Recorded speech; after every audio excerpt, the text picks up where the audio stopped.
नमस्कार सर.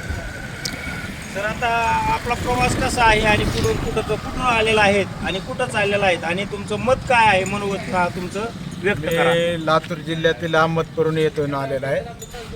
ते आमच्या अहमदपूर तालुक्यामध्ये हाडोळती म्हणून गाव आहे. त्या हाडोळतीमध्ये एका शेतकऱ्याने आऊत ओढला खांद्यावर म्हणून मंत्रालयामध्ये विधिमंडळाच्या अधिवेशनामध्ये त्यावर चर्चा झाली आणि मंत्र्यांनी त्या शेतकऱ्याला फोन करून सांगितलं बाबा आम्ही तुमची कर्जमाफी करणार आहोत. मंत्र्यांनी तिथे पैसे देऊन दिले, त्यांचं कर्जसुद्धा नील केलं. मग मला एक प्रश्न पडला की बाबा एका शेतकऱ्यानं आऊत ओढला म्हणून या सरकारमधील मंत्र्यांनी कर्जमाफीचं आश्वासन दिलं, त्याचे पैसे भरून कर्ज. मग महाराष्ट्रातल्या सगळ्या शेतकऱ्यांना काय पाप केलं? म्हणजे हे सरकार महाराष्ट्रातल्या सगळ्या शेतकऱ्यांना नांगर ओढायची वाट बघणार आहे का? मग म्हणजे बाकीच्या शेतकऱ्यांना नांगर ओढण्यापेक्षा मीच नांगर घेऊन मंत्रालयात निघाले. आणखीन आपलं कोणतं उद्दिष्ट आहे याच्यामध्ये शेतकरी जनजागृती. आज शेतकरी सर्वसामान्य माणूस मरगळलेला आहे. त्यांच्या एक मनात भावना निर्माण झाली. शेतकऱ्यांना वाली नाही वाली नाही आणि त्यांच्या मनात एक भावना निर्माण झाली की या सरकारसोबत आपण लढू शकतो का? मी एकटा माणूस नांगर घेऊन निघाला तर सगळं जनजागृती झालेली आहे. लोकांच्या मनात एक नवीन चेतना निर्माण झाली आणि एक दिवस मंत्रालयावर मोर्चा निघाल्याशिवाय राहणार नाही, तो बी सर्वसामान्य शेतकऱ्याचा. राजकीय लोक कुरघड्या करत आहेत, कुणीतरी उपोषणाला बसतंय, कुणीतरी बसवलेलं असतंय.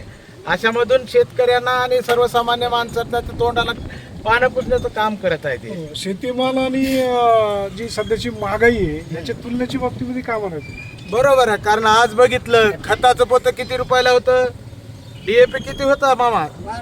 1200 रुपये. त्याच्या अगोदर 400 रुपये. आज कितीला झालाय? 1700 रुपये. किती वाढलं? DAP किती बघा किती वाढलं? 1700 रुपयाला DAPचं पोतं झालंय. त्या प्रमाणामध्ये सोयाबीनचा भाव 2013ला किती होता? 3800. आज किती आहे? 4000. 200 रुपये वाढले.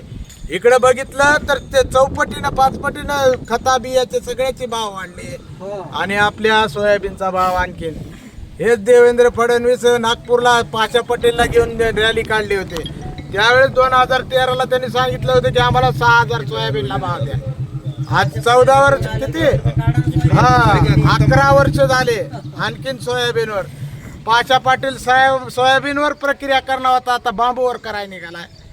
त्यानं फळबाग लागवड योजना सुद्धा बंद केली शेतकऱ्याची. ज्या फळबाग लागवडला 7 लाख रुपये अनुदान मिळायचं ती बंद केली आणि त्या ठिकाणी बांबू आणला आणि शेतकऱ्याला 2,80,000 रुपये फळबागेला अनुदान. धन्यवाद. तुमचा जो हा उपक्रम आहे, हा प्रकल्प आहे, ह्या प्रकल्पाला पुढे चालून भविष्यामध्ये आणि आजही तुम्हाला प्रतिसाद वाटेने मिळत चालेल अशी मी ईश्वरचरणी प्रार्थना करतो. आणि शेतकऱ्याला न्याय मिळावा, शेतीमालाला भाव मिळावा आणि महागाई कमी व्हावी.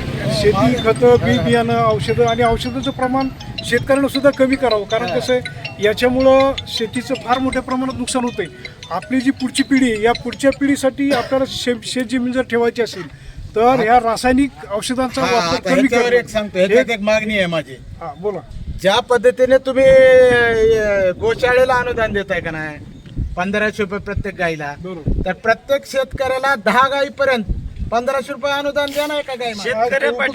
तिथं शेण बी येईल आणि नैसर्गिक शेती निर्माण होईल, खतावरला अनुदान वाचेल. अगदी बरोबर. सरकारचं ते नियोजन आहे. ते नियोजन काय करायला त्यांनी एक योजना काढायची त्याच्यात खायचं नका ना करू. आता आपल्याला पत्र पडेपर्यंत आता योजनेचा आपल्याला पाठपुरावा करावा लागेल, त्यांची वाहवा करावी. बरोबर आहे. तर धन्यवाद. आपलं नाव धन्यवाद काय? सर. सहदेव होनाळे लातूरकर. आणि सर मी जीवजंतू कल्याण बोर्ड भारत सरकार सदस्य म्हणून आहे. संतोष गर्जे. आतापर्यंत कत्तलखान्याला जाणारे आपण 1000 गायींचे प्राण वाचवलेले आहेत आणि गोशाळेला दान दिलेले आहेत. परंतु तुम्ही जे बोललात ज्या त्या शेतकऱ्यांना तिथेच त्यांना अनुदान देण्यात यावं, अतिशय चांगला उपक्रम आहे. देणारच नाही ना, तो योग्य होईल. तर यांचा परिचय देतो. संजय गीते महाराज आहेत, भारत सरकारचे त्यांना पण पुरस्कार भेटलेले आहेत. ते ऑल इंडियाचे